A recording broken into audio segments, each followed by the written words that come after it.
Okay, so I'm here to reiterate about electronic harassment.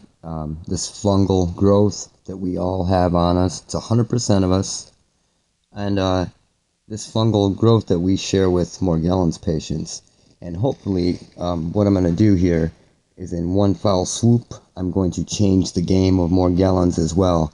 And then the people that have Morgellons, pay close attention to this, please, because then from now on, you will not go into a doctor's office and sound crazy ever again, because I'm going to tell you what's really happening to you, right? Before my overt targeting symptoms took hold, there were things that I noticed. I noticed my skin was changing. It was changing color. I was kind of getting a yellowish tint to my skin. Um, Another thing is when I would go out to the garage and work, and uh, and I do a lot of work and get greasy, get dirty, whatever. And I'd come in and go to wash my hands and my arms and stuff. There were areas of my skin that just would not come clean. And it wasn't like that before. This just came out. It was almost like overnight. It was like there was a film on my skin that was getting stained. And it wasn't allowing any of this dirt to come out because this dirt was literally like staining the film. So it would stay like that until eventually it wore off. Um, I also had peeling skin in areas where I never had peeling skin before. Stuff like that. Clues. At one point, when I was really clued in that there was something on my skin, was right when I was starting to get overt electronic harassment symptoms, and I was looking at my face in the mirror. And everybody has those little fine hairs on their body, like on your ears, like the sides of your ears. You've got those little tiny fine hairs. And I noticed that on one ear, they were free. But on the other ear, it was like something was gluing them down to my skin. And that was a dead giveaway that there was something foreign on my skin. But the tricky part about this shit, it's so invisible. It's so goddamn invisible that doctors don't even notice it. When it starts to crack and itch and dry and flake off, they just think you've got dry skin, right? So here's the deal. You've got this film that's building up, and on me it was thick, and I can show you photos where it was gonna come out. It was coming out in shards off my skin, off my real skin. This coating over me, right? This stuff is all over your body, and things are getting in it because when you take hot showers and stuff, it sort of loosens up. It kind of gets like turns into sort of a gel at points. Other times it does other things, but it allows things to get caught up in it. It also allows, since it is like a biofilm fungal monster, it allows things to grow inside it. So you get these fungal growths that are coming out. And what do? You go to the doctor and you go, "Oh, hey doc, I've got stuff coming out of my skin." And he takes his little stamp and he goes, "Crazy." But you're not crazy. You just don't realize what's going on, and he doesn't realize what's going on. Here's how we're going to change the game, and I'm going to change the game for you. I'm going to change the game for targeted individuals, and I'm going to change the game for Morgellons patients right now. You have a biofilm. You have a biofilm all over your body, and there are things growing and coming out of the biofilm on your body. Do you understand what I'm saying? You really don't have things coming out of your skin. You have things growing and coming out of this almost invisible biofilm that is on your body. Case closed. I have it. I've had it. Morgellons patients have it. And all targeted individuals have it. They just don't know it yet. They might get certain spots here and there while they're sleeping that they equate to like microwave weapons or something hurting them. And it can, at times, react with EMF or react with radio signals. That's the whole point of it, right? But it's not from some guy in a van pointing a weapon at your arm or your back. This fungus just does crazy stuff. But one of the main things it does is it forms a biofilm, and it tricks people into going to the doctors and telling them that they have things coming out of their skin when they really don't. They just have things growing and coming out of the biofilm that's on their bodies. So this is how you sound sane from here out, okay? Right on. And I really hope you listen to me on this, because now you won't have any more delusional blah blah blah blah blah diagnoses, because things do grow and come out of biofilms. They don't come out of your skin. So the doctors are right and the doctors are wrong. What they need to do is recognize the biofilm. And you can show them, and you can take it off and show them, and there are ways to do it. I'll post videos on that next. Alright? Let's move on a little bit though. Let's go to the saturated solution, the potassium iodide saturated solution, which I've said in earlier videos is the most important thing, that and boron, to killing this stuff off. If you use saturated solution of potassium iodide, and you do it, take it right, take the right dosage, you're going to notice things almost instantaneously. And it's a fight. But the crazy stuff that you'll notice, especially with targeted individuals, is that the areas that are affected most, your targeting areas, your eyes, your ears, your ear canals, your jaw joints, the joint at your jaw where your jaw meets your skull, those areas will almost within 2 minutes, almost instantaneously, will hurt like hell, like someone's punching you there, or they might flutter or twitch or do things. And that's because this fungus is so deep in our bodies that it immediately goes and attacks it, and you start feeling these pains and these weird sensations. It's almost like instantaneous bruising. At first it was my eyes, my ears, and my jaw. It felt like somebody was punching me there the night before. And then my back, behind my shoulder blades, different areas of my back, my legs. And then it eventually started going after the actual skin areas where my shins were getting really bad. And that's where you get a lot of the shock sensations that come zapping up, through the bottoms of your legs, through your shins. And those will go away big time, I'm telling you. But I'll post pictures of when I was first infected, when I started treating them, and what they look like now. It's fucking amazing. It fucks their program up, and I'm telling you, I don't feel a thing. And I was hit hard, dude. I was hit HARD, hard. Hard. It wasn't like some light thing where I felt it once in a while. I was like a target. They were trying to send me down, one of those scripted roads. But anyway, I can't stress enough.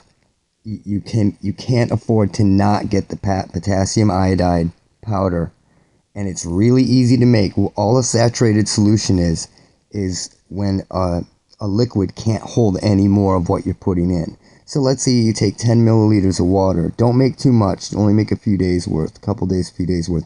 Let's say you take 10 milliliters of water and you add the powder slowly. Slowly add a little bit of powder. Keep stirring it until it won't dissolve anymore, until you see powder still in there after really stirring it up. Then that's a saturated solution of potassium iodide. Very easy to make. Then you put it into your dropper bottle, and then each drop is 50 milligrams. And you want to start off with 250 to 500 milligrams, and then slowly up it from there till you're on about a gram 3 times a day. You take it 3 times a day, and then what you want to do is, it's usually 6 to 12 weeks. Can probably go a little bit longer. Just see how it works for you, and then you're gonna take a maintenance dose after that to keep it away. And I'm telling you, I don't have one fucking targeting symptom. I'm here to help you, and I'm here to fuck their fucking program up for good. I want it fucked up. I want everybody on it. Now, I'm not a doctor. I didn't say that in my other videos. I thought maybe I should say that. I'm not a doctor. I'm just a guy that sat and really figured this out. I stayed away from the internet as far as keywords, and I did most of my research based on what I was dealing with and what I could see and what I was dealing with, rather than going to quote-unquote targeted individual sites or sites based on those kind of things, because I just noticed a lot of disinformation out there, and I wanted to gather my own information, and I'm really glad that I did it this way, because coming at it from a different perspective allowed me to figure something out, and it allowed me to free myself. I know, because what I was hearing from people is, oh, once you're in the program, you're in it for life, buddy. You get ready to hear tones and then blah, blah, blah, hear voices and hear all this shit for the rest of your life. You're going to get shocked for the rest of your life. Well, guess what? I'm not. And you don't have to be either. It's bullshit. So let's fuck their program up together. What else is I going to talk about? The removal of the film. I got that. Pictures of skin. Yes, I'm going to put those up. Killing it off. Yep, the dosage. I just went through that. And fucking their program up. I just talked about that. What I wanted to talk about, one thing that I keep seeing on people, and people talk about targeted individuals' symptoms, like what to look for in symptoms. I'm telling you that the main symptoms are changes in color, behavioral changes, maybe even slight behavioral changes that the person may not even realize yet. Changes in the color of their skin. They could appear more jaundicey, or they could appear more dirty, as though they have sun damage that they really don't have, because that's the film being stained on their skin. Another thing is, they always have marks on their upper cheekbone, like right between your cheekbone and where your sinus is next to your nose. Like, look at Harlan Gerard. Look at, just go through and look at photos of yourself from different periods, and you're going to notice these spots on your upper cheek, either one or both, and it's going to be the cheekbone, and it's going to go towards the sinus that's next to your nose. So those are marks that are always there. Another thing to look for is it always looks like someone's grabbing the TI's head and pulling their eyebrows back. Even if they're furrowing their eyebrows, it's as though their face is being pulled back, tightening up and being pulled back. Like their eyebrows are going up like Beaker. James Holmes is a good example of that when he was first targeted. If you look at his eyebrows, he's like yanked way up. Like way up. And he doesn't look anything like himself from when he did before. That actually happened to me too. And I was able to calm my facial muscles back down and regain control of them. Because there's almost like a feeling that you have, and a lot of people ignore this, but there's almost a feeling that you have during the initial hardcore beginning of your targeting.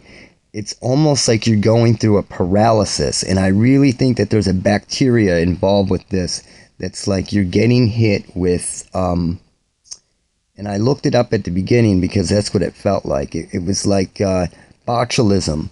Botox, where those people go and get their shit shot up with Botox. The top of my skull felt like that. My face felt like that.